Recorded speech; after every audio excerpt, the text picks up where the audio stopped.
जबकि दूसरी जानिब वज़ीर इत्तलात सिंध शर्जील नामेमन गुफ्तगू कर रहे हैं। मोहतरम बिलावल भुट्टो ज़रदारी साहब खिताब करेंगे और पूरे पाकिस्तान में 100 से ज़ायद जगहों पर इज्तिमात पाकिस्तान पीपल्स पार्टी के किए जा रहे हैं। यहाँ पे पीपल्स पार्टी की 58 जो है उनकी पाकिस्तान पीपल्स पार्टी का जो है वो मनाया जाएगा और मुख्तलिफ तकारीब होंगी वहाँ पे उनके और यकमुश्त जो है स्क्रीन्स के ज़रिए पूरे पाकिस्तान में डिजिटल स्क्रीन्स के ज़रिए जो है वो खिताब नशर किया जाएगा और पूरे पाकिस्तान से लोग जो है वो यकमुश्त उस खिताब को सुनेंगे। पाकिस्तान में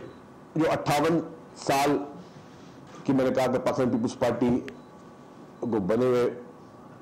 हुए हैं, उसमें जो पाकिस्तान के लिए पाकिस्तान पीपल्स पार्टी ने जो किया है, इसकी मिसाल दुनिया भर में अगर आप देख लें, किसी भी इनकलाबी मुल्क को देख लें, किसी भी ऐसे मुल्क को देख लें जिसने कोई बहुत बड़े काम किए हो, तो उसमें ये सारा क्रेडिट पाकिस्तान पीपल्स पार्टी की लीडरशिप को जाता है, कायद-ए-अवाम शहीद जुल्फ़िकार अली भुट्टो साहब को जाता है, जिसने पाकिस्तान को इस तरह मजबूत किया कि आज दिन तक अल्हम्दुलिल्लाह पाकिस्तान पर कोई भी पाकिस्तान का दुश्मन मैली आंख से उस तरह नहीं देख सकता और पाकिस्तान के खिलाफ उस तरीके की कोई प्लानिंग नहीं कर सकता कि उसको पता कि पाकिस्तान एक एटमी ताकत है और पूरी दुनिया मान चुकी है कि एटमी ताकत के खालिक और कोई नहीं, कायद-ए-अवाम शहीद जुल्फ़िकार अली भुट्टो थे, जिन्होंने अपनी जान की परवाह ना करते हुए और उनको उसके कॉन्सिक्वेंसेस का भी अंदाजा था कि मैं इतना बड़ा काम करने जा रहा हूं क्योंकि दुनिया के वाहिद इस्लामी मुल्क है जिसके पास ये एटमी ताकत होगी, तो जो ममालिक जो पाकिस्तान को मजबूत नहीं देखना चाहते उनके क्या इसके रिपरकशंस हो सकते हैं। लेकिन कायद-ए-अवाम ने अपनी जान की परवाह ना करते हुए पाकिस्तान को एटमी ताकत बनाया। फिर आपने देखा कि पाकिस्तान पीपल्स पार्टी ने इस मुल्क को मुत्तफिका आइन दिया, 73 का जो आइन था, और वो भी अजीम कारनामा कायद-ए-अवाम शहीद जुल्फ़िकार अली भुट्टो साहब का था। उसके बाद बेशतर उनके इस तरह के कायद-ए-अवाम के कारनामे हैं जिसकी वजह से पाकिस्तान को दुनिया भर में इज्जत मिली और जो हमारे वो एक तबका था, एक माइंडसेट था, उस माइंडसेट का खात्मा जो है वो कायद-ए-अवाम शहीद जुल्फ़िकार अली भुट्टो ने किया। फिर उसके बाद जब एक अदालती कत्ल के जरिए कायद-ए-अवाम को शहीद किया गया, फिर मोहतरमा बेनज़ीर भुट्टो साहबा ने भी इस मुल्क के लिए बेशतर काम किए, जिस तरीके से उन्होंने इस मुल्क को मिसाइल टेक्नोलॉजी दी, जिस तरीके से उन्होंने खवातीन के लिए फर्स्ट वुमेन बैंक और बाकी सारी चीजें की। और उसके बाद फिर जब असद ज़रदारी साहब का दौर आया तो उन्होंने भी जिस तरीके से मुल्क को 18th अमेंडमेंट दी, फिर उन्होंने सूबाई खुद मुख्तारी दी, फिर उन्होंने एफसी अवार्ड दिया, फिर असद ज़रदारी साहब ने जिस तरीके से कंप्यूटराइज शनाख्ती कार्ड दिए। हालांकि शनाख्ती कार्ड की शुरुआत थी पाकिस्तान में इंट्रोड्यूस करने वाले वो कायद-ए-अवाम शहीद जुल्फ़िकार अली भुट्टो थे, लेकिन फिर उसको डिजिटलाइज और कंप्यूटराइज शनाख्ती कार्ड दादरा बनी और वो करने वाले असद ज़रदारी साहब थे। और उसी तरीके से बेनज़ीर इनकम सपोर्ट प्रोग्राम, फिर उसके बाद परवीन साहब का वो दौर चलता ही रहा। फिर जब चेयरमैन बिलावल भुट्टो ज़रदारी साहब जब फॉरेन मिनिस्टर बने, उन्होंने जिस तरीके से पाकिस्तान का मुकदमा, पाकिस्तान की सालमियत का मुकदमा पूरी दुनिया में जिस तरीके से उन्होंने पेश किया, वो भी किसी से छुपा हुआ नहीं है, जिस तरीके से उन्होंने दिलेरी के साथ, जिस भारत ने उनके सर की कीमत रखी हुई थी, एक सिटिंग फॉरेन मिनिस्टर के लिए हेड मनी रखी हुई थी, और वो जिस तरीके से उस दिलेरी के साथ वहां पे गए और कहा कि बुचर ऑफ गुजरात और बुचर ऑफ कश्मीर के, उसके कहने के बाद जब उन पर रखा गया, फिर उन्होंने भारत जाके जिस तरीके से चेयरमैन बिलावल भुट्टो ज़रदारी साहब ने वहां पे पाकिस्तान का मुकदमा और कश्मीर का मुकदमा रखा, वो भी जो है पूरी हिस्ट्री है कि एक फॉरेन मिनिस्टर के खिलाफ एक मुल्क की रूलिंग पार्टी हेड बनी रखती है और वो लीडरशिप जो है वो वहां जाकर अपने मुल्क का मुकदमा रखते हैं। और उससे पहले जिस तरह उन्होंने इंटरनेशनल फोरम्स पे बुचर ऑफ गुजरात और बुचर ऑफ कश्मीर की बात की, उसको भी जो है वो एक हिम्मत और वो जो उनकी करेज थी उसकी अक्कासी करता है। फिर आपने देखा कि ये तो मैं बताया कि जो फॉरेन लेवल पे और बड़े लेवल पे पाकिस्तान पीपुल्स पार्टी ने किया, लेकिन फिर जो सैलाब के मौके पे जो सूरत हाल थी उसमें चेयरमैन बिलावल भुट्टो जरदारी साहब जो कि पाकिस्तान पीपुल्स पार्टी के चेयरमैन हैं, उन्होंने जो दुनिया 20 लाख घर जिस तरीके से पाकिस्तान पीपुल्स पार्टी की हुकूमत जो है बना के दे रही है, इसका दुनिया में कोई रिकॉर्ड नहीं मिलता। पूरे दुनिया में आप आज गूगल कर लें, आज चैट जीपीटी कर लें, कोई और चीज देख लें, कहीं पे भी आपको अगर लिखेंगे आपके भाई largest housing project free of cost in the world, तो वहां नाम आएगा इंशाल्लाह ताला पाकिस्तान का, और पाकिस्तान में सूबा सिंध का, और वो पाकिस्तान पीपुल्स पार्टी हुकूमत सिंध है जो इंटरनेशनल लेवल पे इतने बड़े प्रोजेक्ट्स करके दे रही है। तो आप देखेंगे पाकिस्तान पीपुल्स पार्टी का जो रोल है इस पाकिस्तान में, इस तरह बेशतर चीजें हैं, मैं आप लोगों को टाइम ज्यादा उसमें नहीं रहूंगा, लेकिन बेशतर प्रोजेक्ट्स मैं गिनवा सकता हूं कि थर्ड कोल से लेकर मुल्क में एनर्जी के क्राइसिस से लेकर, क्योंकि पाकिस्तान में सबसे बड़े बड़े क्राइसिस जो थे वो एनर्जी के थे, और जिस तरीके से एनर्जी के क्राइसिस में शहीद मोहतरमा बेनजीर भुट्टो साहिबा ने ये कहा कि जी मुझे थर के कोयले से हमें जो है वो पाकिस्तान में बिजली के प्रोजेक्ट शुरू करने, केटी बंदर के प्रोजेक्ट शुरू किए। जब पाकिस्तान पीपुल्स पार्टी की हुकूमत खत्म हुई, जब फिर उसके बाद पीएमएल की हुकूमत आई, तब वो प्रोजेक्ट सारे बंद कर दिए गए थे उस वक्त। लेकिन फिर जब नासिर जरदारी साहब की हुकूमत आई 2008 में, तो पीपुल्स पार्टी की हुकूमत में प्रेसिडेंट नासिर जरदारी साहब ने कहा कि मुझे थर से कोयला निकालना है, क्योंकि ये शहीद बीबी का ख्वाब था। और आपने देखा कि आज जिस तरीके से थर का कोयला निकल रहा है, तो पूरे पाकिस्तान के सब मुआशी माहिरीन, पूरे पाकिस्तान के एनर्जी के एक्सपर्ट इस वक्त इस चीज पे को मान रहे हैं कि अगर पाकिस्तान में कोई सस्ती बिजली पैदा हो सकती है तो वो कोयले से हो सकती है, तो वो भी थर पार्क में कोयले से। वैसे आप अपना कोयला इंपोर्ट करते हैं। इसी तरीके एग्रीकल्चर सेक्टर में हर साल जिस तरीके से पाकिस्तान पीपुल्स पार्टी फोकस कर रही है, अभी भी आप देखें कि कोई 56 बिलियन तक, जो 55.9 बिलियन के लिए जो पैसे हुकूमत सिंध खर्च कर रही है और अपने किसानों को सपोर्ट प्राइस दे रही है ताकि वो गंदम लगा सके। इससे पहले आपने देखा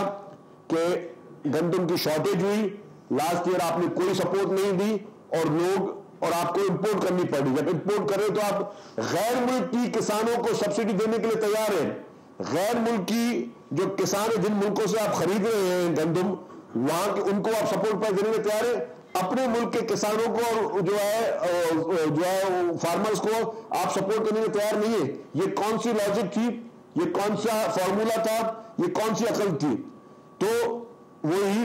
जो मैंने कहा कि chairman Pakistan Peoples Party Bilawal Bhutto Zardari साहब, उनका वो विजन है कि वो अपने मुल्क के उन किसानों को, अपने मुल्क के उन मजदूरों को, अपने मुल्क के उन गरीब आवाम के लिए वो सारी जितने भी उनके प्रोजेक्ट्स हैं उन गरीब लोगों के लिए ही है। और मैं कह रहा हूं कि पीपुल्स पार्टी इस मुल्क की वाहिद पार्टी है जिसने जमहूरियत के लिए, डेमोक्रेसी के लिए हमेशा कुर्बानी भी दी और जान की निगरानी में दिए। पाकिस्तान में किसी एक जमात का कोई नाम ले दे जिसकी पूरी लीडरशिप, पूरे खानदान को शहीद कर दिया गया हो, कोई एक पार्टी का नाम ले दे मुझे। हमेशा मुख्तलिफ पार्टियां आई हैं, मुख्तलिफ तरीकों से आई हैं, लेकिन जान का नजराना, कैदोबंद की सोबतें, फांसी, कोड़े, जो पाकिस्तान पीपुल्स पार्टी ने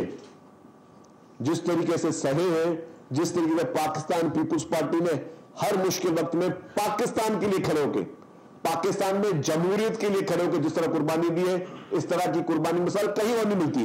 जब मोहतरमा बेनजीर भुट्टो साहिबा को शहीद किया गया 27 दिसंबर को, तो उस वक्त जो हालात थे और उस हालात में जिस तरीके से उस वक्त आसिफ अली जरदारी साहब उस सदर नहीं थे, लेकिन उन्होंने उस वक्त गरीब खुदा बख्श जिस तरीके से पाकिस्तान खप्पे का नारा लगाया, आज वो सिर्फ एक बात लगती है, लेकिन उस वक्त जो सेंसिटिविटी थी उसमें पाकिस्तान खप्पे का नारा लगाना और उस पर जिस तरीके से वहां पे जो आग लगाना लोग चाह रहे थे,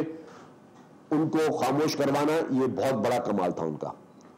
और मैं समझता हूं कि यही एक आपकी पैट्रियोटिज्म की एक सोच है जो पाकिस्तान पीपल्स पार्टी के, कितने भी उन्होंने जो है वो जुल्म सहे, कितनी भी उन्होंने तकलीफें सही, कितनी भी सोबतें सही, लेकिन कभी भी किसी वक्त ना ही पाकिस्तान पे कोई आंच आने दी, पाकिस्तान के खिलाफ किसी साजिश में शामिल हुए, और ना ही कभी जो है किसी इदारे को जो है उसके खिलाफ कोई साजिश की। बाकी जमातें सबका आपको नजर आ जाएंगी कि जब भी कभी जो इक़्तिदार में होते हैं तो उनकी टोन अलग होती है, जो जमात इक़्तिदार में नहीं होती है तो उनकी टोन अलग होती है, इक़्तिदार में होती है तो उनकी सोच और गुफ्तगू अलग होती है, इक़्तिदार में नहीं होती तो उनकी सोच और गुफ्तगू अलग होती है। लेकिन पाकिस्तान पीपल्स पार्टी चाहे इक़्तिदार में है या इक़्तिदार में नहीं है, उसके बावजूद हमेशा पाकिस्तान पीपल्स पार्टी ने अगर बात की है तो वो अपने मुल्क को मजबूत करने की बात की है, अपने इदारों को मजबूत करने की बात की है, अपने इदारे के साथ खड़े होने की बात की है। यही एक डेमोक्रेटिक सोच और यही एक पैट्रियोटिज्म की सोच है जो कि पाकिस्तान में सिर्फ और सिर्फ अगर आपको मिलेगी तो पाकिस्तान पीपल्स पार्टी मिलेगी। मैं बाकी किसी पार्टी का नाम नहीं लूंगा, ना बाकी पार्टियों की मिसालें दूंगा, क्योंकि जो आप साफ ही आपको भी पता है कि कौन कौन सी पार्टी का क्या रोल रहा है पाकिस्तान में और किस किन हालात में किस तरीके से उनके बयानिए और नजरिए तब्दील होते रहे। लेकिन पाकिस्तान पीपल्स पार्टी के बयानिए, नजरिए, जिदोजहद हमेशा जो है वो डेमोक्रेसी के लिए और इस मुल्क के लिए रही है। तो ये जो 58 साल कल मुकम्मल हो रहे हैं पाकिस्तान पीपल्स पार्टी के, मैं समझता हूं कि अल्हम्दुलिल्लाह हमें सबको फख्र है कि हम पाकिस्तान पीपल्स पार्टी के वर्कर्स हैं, पीपल्स पार्टी के कारकुन हैं। इन 58 सालों में पाकिस्तान पीपल्स पार्टी के खिलाफ, मैंने कहा 58 साल चले में पाकिस्तान पीपल्स पार्टी के खिलाफ 58 साल में बहुत बड़े साजिशें भी हुई हैं और वो साजिशें किसी और पार्टी के खिलाफ नहीं, बहुत बड़े मीडिया ट्रायल्स भी हुए, बहुत बड़े जो है वो उनके खिलाफ जो है वो कोशिशें भी की गई, उनको जो है उनके खिलाफ प्रोपेगेंडा करने की। आप देखेंगे प्रेसिडेंट आसिफ अली जरदारी साहब जो 12 साल बगैर किसी कॉन्विक्शन के जेल में रहे, कैद व बंद की सोबतें बर्दाश्त की, लेकिन फिर भी अल्हम्दुलिल्लाह सुरखरू होकर निकले। लेकिन कभी भी जेल में भी बैठकर कभी भी ना पीपल्स पार्टी की टोन में, ना प्रेसिडेंट आसिफ अली जरदारी साहब की टोन में कभी भी मुल्क के खिलाफ या खुदा न खासा इदारों के खिलाफ कोई साजिश है, ना सोशल मीडिया पे ना कोई बयानियों में नहीं आपको मिली होंगी। बाकी सारी पार्टियों ने जब जेलों में गए तो उनकी बयानिए भी मुख्तलिफ थे, उनकी आज तक उन पॉलिटिकल पार्टी के बयानिए या इस तरह की चीजें मुख्तलिफ होती है, लेकिन पाकिस्तान पीपल्स पार्टी हमेशा फर्म रही, हमेशा मिच्योर रही, हमेशा उन्होंने हर चीज को, तकलीफों को भी उन्होंने जो है बर्दाश्त किया, उन्होंने फांसी के फंदों को भी चूमा, उन्होंने जो है दहशतगर्दियों का भी मुकाबला किया पीपल्स पार्टी ने, और किसी ने नहीं किया। तो ये मैं नौजवान नस्ल जो आज की नस्ल है जिसको शायद आज पाकिस्तान का 58 साल का माजी नहीं पता, उन सब के लिए मैसेज है कि आप ये देखेंगे पाकिस्तान पीपल्स पार्टी वाहिद जमात है जो पूरा खानदान, कायद अवाम शहीद जुल्फिकार अली भुट्टो साहब उनको शहीद किया गया, मोहतरमा बेनज़ीर भुट्टो साहबा को शहीद किया गया, बेगम नुसरत भुट्टो साहबा ने जो जिस तरह जदोजहद की, जिस तरीके से उनको लाठियां लगी, जिस तरीके से उन्होंने खुद अपनी मौजूदगी में अपने 2 बेटों की शहादत देखी, मीर मुर्तज़ा भुट्टो को शहीद किया गया, शहीद शाहनवाज भुट्टो को शहीद किया गया, जिस तरह ये पूरे खानदान को जिस तरीके से मैं समझता हूं कि पूरे पाकिस्तान की हिस्ट्री में इस तरह की कोई मिसाल आपको नहीं मिलेगी। और फिर प्रेसिडेंट आसिफ अली जरदारी साहब को 12 साल जेल में भुगतना पड़ा। तो ये एक बहुत बड़ी कुर्बानी पाकिस्तान पीपल्स पार्टी की है इस पाकिस्तान के लिए, इस कौम के लिए, इस मुल्क में जमहूरियत के लिए, और ये कुर्बानी ता क़यामत पाकिस्तान पीपल्स पार्टी की जारी रहेगी। हम आज भी अपने मुल्क में डेमोक्रेसी के लिए खड़े, आज भी अपने मुल्क में हम चाहते हैं कि हमारा मुल्क तरक्की करे, हम मुल्क के इदारों के साथ खड़े, हम मुल्क के हर उस किसान के साथ खड़े, हर उस मजदूर के साथ खड़े, हर उस मजलूम के साथ खड़े जिनके लिए पाकिस्तान पीपल्स पार्टी वजूद में आई है। और इंशाअल्लाह ताला ता क़यामत पाकिस्तान पीपल्स पार्टी अपने इस नजरिए पे कायम रहेगी। अच्छा, थैंक यू। शर्जील साहब, मेरे 2 सवाल हैं। एक सवाल तो यकीनन पीपल्स पार्टी की जो जमहूरियत के लिए कुर्बानियां हैं वो उसकी आपने काफी तफसील बताई, लेकिन सिंध के हवाले से भारतीय वजीर ने जो वजीर दिफा ने बयान दिया है, उसके हवाले से आप क्या कहेंगे? सिंध हुकूमत का क्या मौक़िफ़ है? इतनी बड़ी ज़रब उसने लगाई है। दूसरा, उस्मा बुखारी साहिबा का कहना है कि बिलावल भुट्टो जरदारी कभी वज़ीर आज़म नहीं बन सकता, तो इस पर क्या रद्द देंगे? अच्छा जी, पहले आपने बात की भारतीय वजीर दिफा। देखिए जी, जिस तरीके से आपको याद होगा कि भारत ने इससे पहले एक हरकत की थी और उनका अभिनंदन एक जहाज लेकर आने की कोशिश को, जिस तरीके से उसको पाकिस्तान ने एक इबरतनाक उसको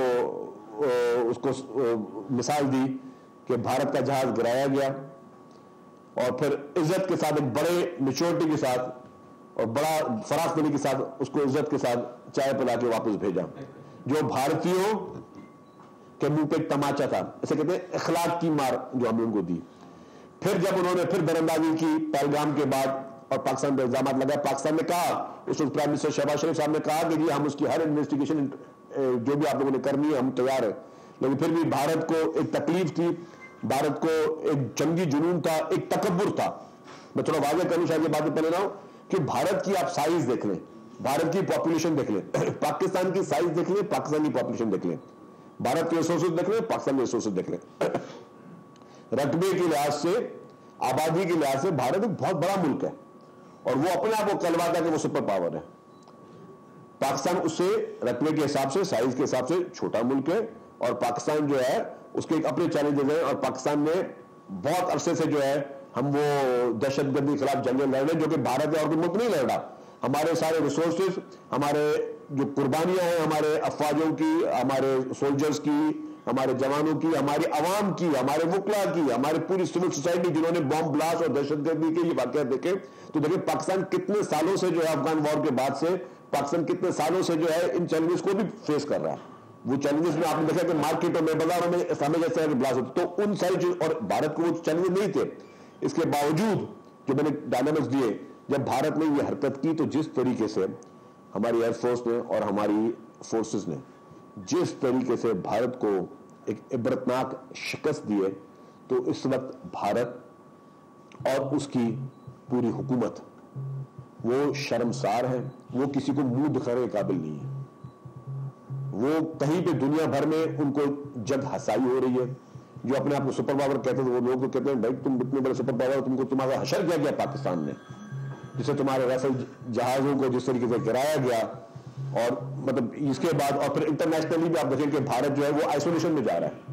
तो जाहिर है वो इसकी इस तरह की ख्वाहिश या शोषित छोड़ते रहेंगे। सिंध अल्हम्दुलिल्लाह इंटैक्ट है, सिंध ता कयामत तक पाकिस्तान के साथ इंटैक्ट रहेगा। ये भारतीय वजीर दिफा और उनकी ख्वाब ख्याली भी होगी, उनकी उनके ख्वाब हो सकते हैं, ये ख्वाब कभी उनकी ताबीर नहीं होगी। पाकिस्तान बनाने वाला सूबा सिंध है। सिंध में करारदाद सिंध असेंबली ने पास की, जिसके बाद पाकिस्तान वजूद में आया। सिंध ता कयामत जो है वो अपने मुल्क प्यारे वतन पाकिस्तान के साथ इंटैक्ट रहेगा। भारतीय शोशे, भारतीय ख्वाहिशें जो है मैं समझ उसकी कोई वैल्यू नहीं है। जहां आपने उस्मा बुखारी साहबा की बात की, मैं तो उसमें से कमेंट नहीं करना चाहता। उन्होंने क्या कहा सारी बताएं। अच्छा, अब मैं उनको रिक्वेस्ट करूंगा मोहतरमा, आप ही जिस तरीके से, मैं ज्यादा नहीं तफसीलात में जान जाता, इस तरह का जिस तरीके से आप इक़्तिदार में वो आपको कबूल हो। बिलावल साहब इस तरीके से इक़्तिदार में कभी नहीं आएंगे इंशाअल्लाह ताला। वो जब भी आएंगे,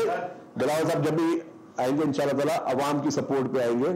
अवाम के मैंडेट पे आएंगे, आप लोगों की तरह नहीं आएंगे इक़्तिदार पे।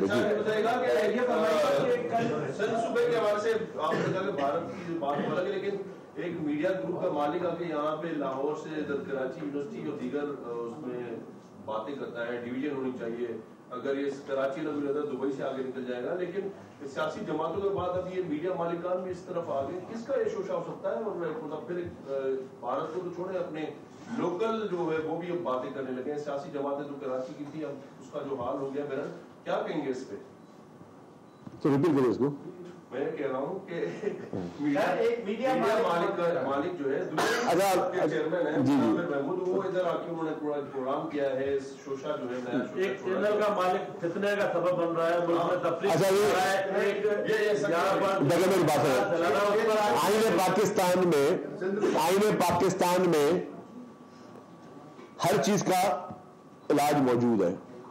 अगर किसी को भी सूबा बनाने का शौक है पूरे पाकिस्तान में, उसके लिए एक प्रोसीजर दिया गया है। उस प्रोसीजर को अडॉप्ट कोई चीज करना है तो कर ले। अगर आप समझते हैं उस प्रोसीजर के तहत कोई चीज आपकी कोई ख्वाहिश पूरी हो सकती है तो आप देख लीजिएगा। लेकिन मैं बता दूं कि जो उस प्रोसीजर मौजूद है ना, उस प्रोसीजर में किसी के ख्वाब ख्याल में भी नहीं होना चाहिए कि सिंध को तकसीम करें। शरीफ साहब ये बता दें कि गवर्नर साहब की तब्दीली की भी जो बात सुनाई दे रही है। आप ये अभी इस्लामाबाद में थे, बहुत सारे लोगों ने यहाँ शेरवानियाँ सिलवाने के लिए ऑर्डर दे दिया है, वो ले लें जाके शेरवानियाँ, या कुछ नहीं होगा? मुझे नहीं पता जी कि किसकी शेरवानी बन रही है, किसकी शेरवानी नहीं बन रही, लेकिन ये फेडरल गवर्नमेंट का डिसीजन है। जब ऑपरेशन लॉन्च करने की भी रिक्वेस्ट की है भारत पाकिस्तान के खिलाफ, इमरान खान को इनके खिलाफ कोई कार्रवाई? देखिए, जहाँ तक आपने बात की, मैं शर्मनाक बात है ये, और मैं अभी वही मिसालें दे रहा था। क्या हुआ इमरान खान के साथ? 2.5-3 साल जेल में रह गया है, ठीक है, और जिस तरह रिपोर्टें आ रही है भाई ठीक है, अच्छा खाना भी मिल रहा है, अच्छी तेरी सेहत भी अच्छी है,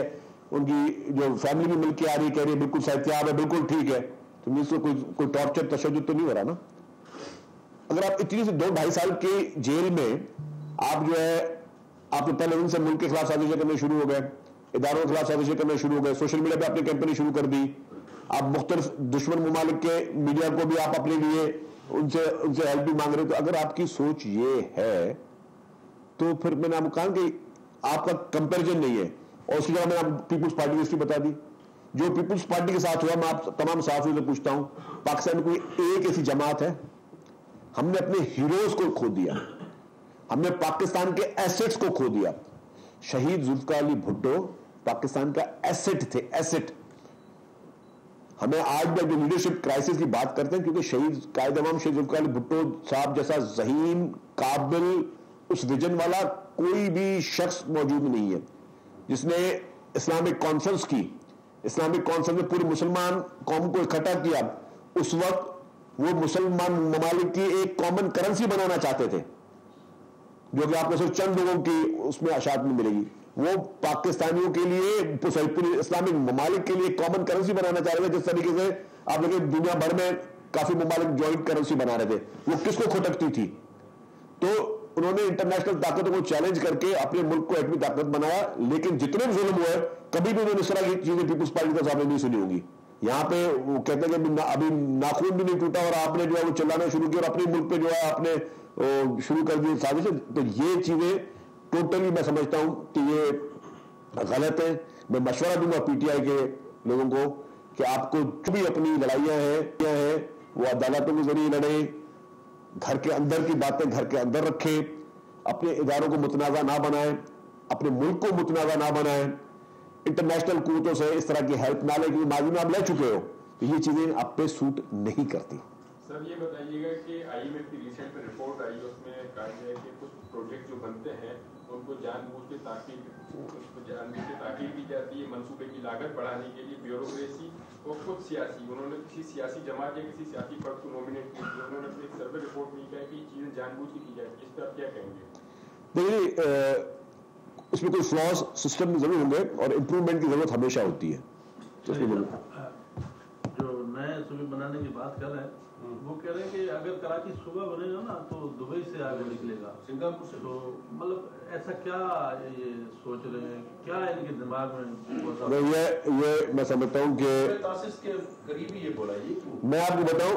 कि वाकई कराची जो है ना वो दुबई से आगे था, किसी को पता नहीं है। कराची दुबई से आगे था, और मैं ये चीजें आपको सिर्फ जुमले के तौर पे नहीं बता रहा हूं, ये इसके मैं आपको हकायत पेश कर सकता हूं। पाकिस्तान बनने से पहले भी कराची में ट्राम चलती थी, पाकिस्तान बनने के बाद भी कराची में ट्राम चलती थी, यहां सड़कें धोई जाती थी, यहां पे कोई मसाइल नहीं थे, यहां के पोर्ट, यहां की इमारतें, और आपके गल्फ से, यूएई से, बाकी ममालिक से लोग पढ़ाई करने कराची आते थे। हम जब यूनिवर्सिटीज में पढ़ते थे, मेहरान यूनिवर्सिटी और सभी यूनिवर्सिटीज में, तो उस वक्त स्टूडेंट इंटरनेशनल हॉस्टल आज भी मौजूद है वहां पे। सब्सक्राइब करें और बेल दबाएं ताकि कोई खबर रह न जाए।